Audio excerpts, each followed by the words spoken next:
먹어야 뼈가 튼튼해진다는 주장은 굉장히 미신 같은 주장입니다. 머리가 좋아지려면 뇌를 먹어야 된다는 주장이랑 큰 차이가 없어요.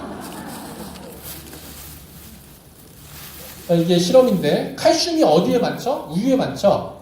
그래서 우유 먹으라고 많이 권장을 하는데 지금까지 진행된 대규모 연구에서 우유를 먹는다고 해서 골절이 감소된다는 연구 결과는 단 한 건도 없습니다.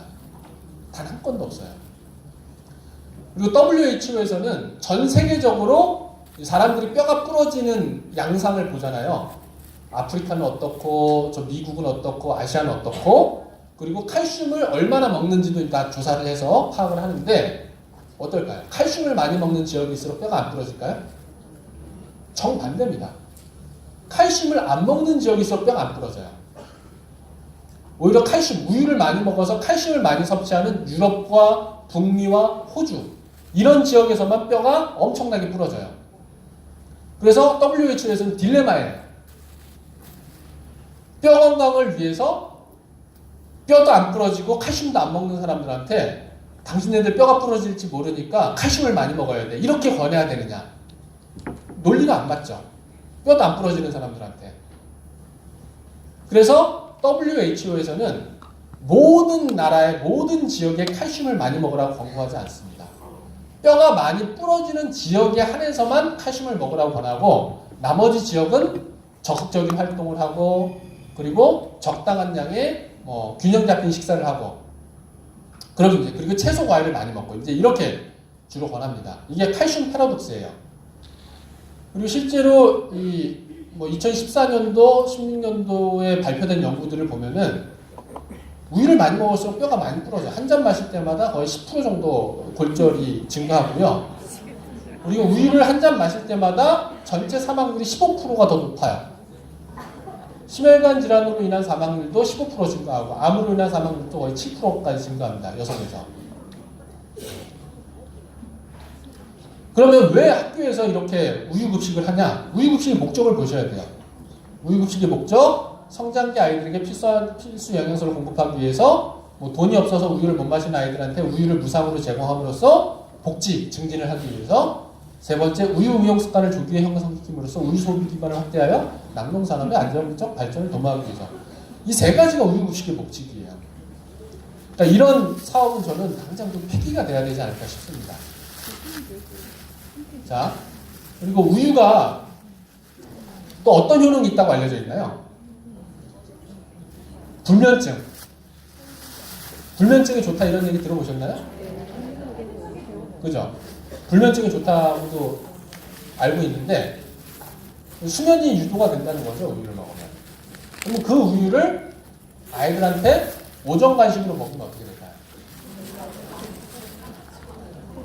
어떻게 될까요? 그런데 애들 자게 냅두나요? 자꾸 깨우죠? 그럼 걔 애들이 어떻게 할까요? 여러분들 졸린데 자꾸 자꾸 막 잠 못 자게 하면 어떻게 되나요? 승질나죠? 옆에서 누가 건드리면 막 충동적으로 행동을 하게 되고 주의력 떨어지고 과잉 행동하게 되고 그거 뭐죠? 주의력 결핍, 과잉 행동 장애 원질이 이렇게 되는 겁니다.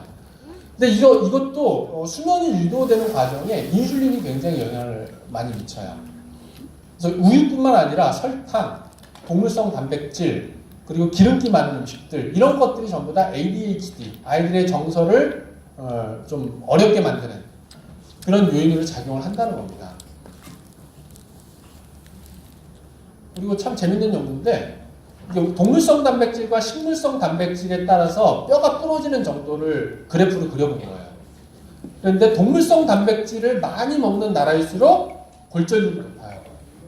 근데 식물성 단백질을 많이 먹는 지역일수록 골절이 없어요.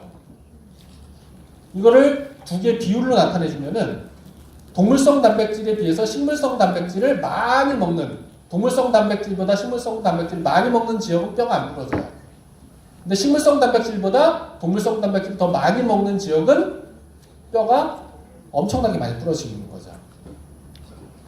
전 세계 모든 연구에서 유일하게 일관되게 뼈가 부러지는 걸 예방하는 음식으로 나오는 게 바로 채소 과일입니다.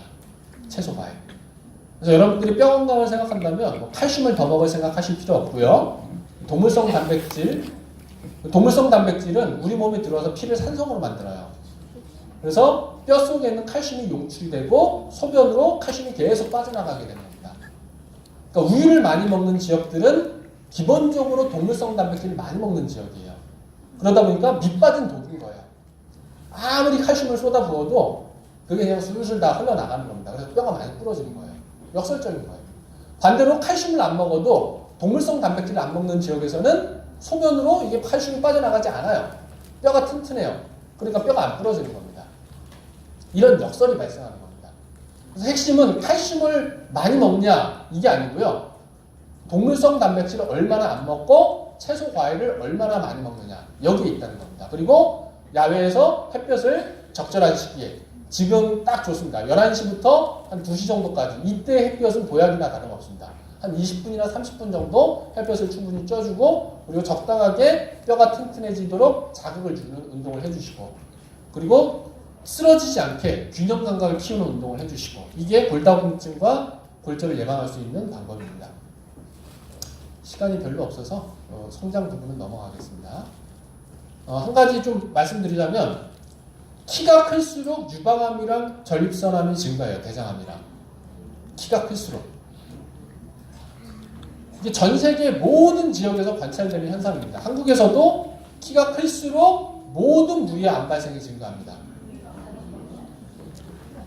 모든 부위. 키가 5cm 클 때마다 모든 부위의 암이 남자는 5%, 여자는 7% 증가하고 유방암은 18%씩 증가합니다.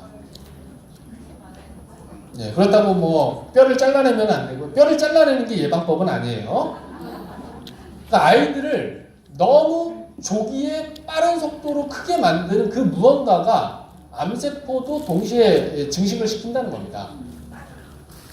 이게 영국 여성 100만 명을 9년 동안 추적 관찰한 연구예요. 여기에서도 키가 클수록 모든 부위의 암이 증가한다. 그리고 영국뿐만 아니라 이 키와 암에 관련된 연구를 진행한 모든 지역에서 동일하게 키가 클수록 암이 증가해요. 그러니까 성장을 촉진시키는 그 요인이 암세포의 성장도 촉진시킨다는 거죠.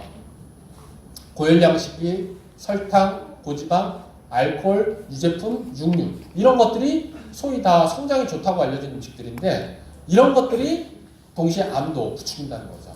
그리고 이런 것들 때문에 사춘기가 일찍 오게 되고 여드름이 일찍 발생하고 여드름이 없어지지 않고 20, 30대 이미 비만이 되고 30, 40대 당뇨가 오고 40, 50대 때 암이 오고 50, 60대 때 치매가 오는 이런 현대인들의 만성질환이 다 오게 되는 겁니다. 그래서 여드름을 고치기 위해서 단식을 하고 그리고 근본적으로 식습관을 바꾸면은 나머지 것들도 다 예방이 돼요. 근데 여드름을 근본적으로 고치지 않고 피부과에서 레이저로만 없애면은 여드름만 없어지고 마는 겁니다. 아셨죠? 뭐 고혈압이나 당뇨도 마찬가지예요. 근본적으로 바꾸지 않고 고혈압 약으로 당뇨 약으로 수치만 조절하면은 암, 치매 다 따라오게 돼 있어요. 자, 넘어가겠습니다. 시간이 별로 없어서. 자, 여러분들 올리브유에 대해서는 제가 좀 말씀드릴게요. 올리브유가 건강한 기름인가요? 네. 건강하다고 그러죠. 올리브유를 여러분들 많이 드시면 어떻게 될까요? 뱃살만 나와요. 안 드시는 게 좋습니다. 이렇게. 이게 이제 지중해식 식단에서 올리브유가 좋다. 이런 얘기가 나왔는데, 이 지중해 식단의 특징은 뭐냐면, 이 콜레스테롤은 고기, 생선, 계란, 우유에밖에 없어요. 동물성 식품에밖에 없는데, 한국인들에 비해서 지중해 식단에서는 콜레스테롤이 절반밖에 안 돼요. 그리고 지중해 식단을 정의를 분명하게 아셔야 되는데 요즘 뭐 여행도 다니시죠? 아까 거기 어디 아프리카인가요? 지중해는 아니네요. 네. 요즘 지중해 사람들이 먹는 식단이 지중해 식단이 아니에요. 1960년대에 유럽 지역에서도 상대적으로 못 사는 지역이었던 지중해 사람들이 먹었던 식단이 바로 지중해 식단이에요. 그래서 고기, 생선, 계란, 우유, 동물성 식품 섭취량이 한국이나 미국, 영국 이런 서구 국가들의 절반밖에 안 됐어요. 그리고 채소, 과일을 많이 먹었고 신선하게, 그리고 올리브유를 많이 먹었어요. 이 세 가지가 지중해식 식단의 특징입니다. 그런데 올리브유를 여러분들 어떻게 먹나요? 요즘 드실 때? 샐러드 드레싱에 뿌려 먹기도 하고, 발사믹 식초에 올리브 이렇게 싹 한 다음에 빵을 쫙 찍어 먹으면은 고소하고 새콤하고 맛있죠. 그렇게 되면 어떻게 되냐면 혈관이 한 40%가 마비가 돼요. 혈관이 탄력성이 40%가 감소돼요. 근데 거기에 비타민 C와 비타민 E를 같이 추가를 해주면은 마비가 안 돼요. 그러면 지중해식 식단을 따랐을 때 심혈관 질환이 예방된 이유는 올리브유 때문일까요? 채소, 과일 때문일까요? 채소, 과일 때문인 거예요. 그리고 고기, 생선, 계란, 우유를 서양 사람들의 절반만큼밖에 안 먹는 거예요. 그래서 효과가 있는 겁니다. 올리브유는 이거는 무슨 착시 효과예요. 그래서 어떤 실험이 있냐면 이런 겁니다. 이제 지중해식 식단을 따랐을 때는 심혈관 질환 재발률이 한 4분의 1로 줄어요. 일반적인 식단을 했을 때보다. 이것만 해도 대단하죠. 4분의 1이 주니까. 그런데 지중해식 식단에서 허용하는 올리브유나 기름까지 싹 다 빼버리고 고기, 생선, 계란, 우유도 싹 다 빼버리면은 어떻게 되냐? 발생률이 10분의 1이 더 떨어집니다. 고기, 생선, 계란, 우유, 식용유까지 다 안 먹어버리면은 절반만, 평소에 먹던 양의 절반으로만 줄여야지. 그러면은 4분의 1이 줄어드는 거고, 그 절반마저도 아예 안 먹어버리면 10분의 1이 더 줄어버리는 거예요. 여러분들 어떤 확률의 여러분들의 그런 인생을 거실지 한번 생각해 보시면 좋을 것 같아요. 자, 이렇게 좁아져 있던 혈관이 이렇게 다 넓어져요. 당연히 고혈압 같은 거는 순식간에 사라집니다. 1, 2주면은 고혈압은 다 사라져요. 그리고 넘어가겠습니다. 자, 다 넘어가고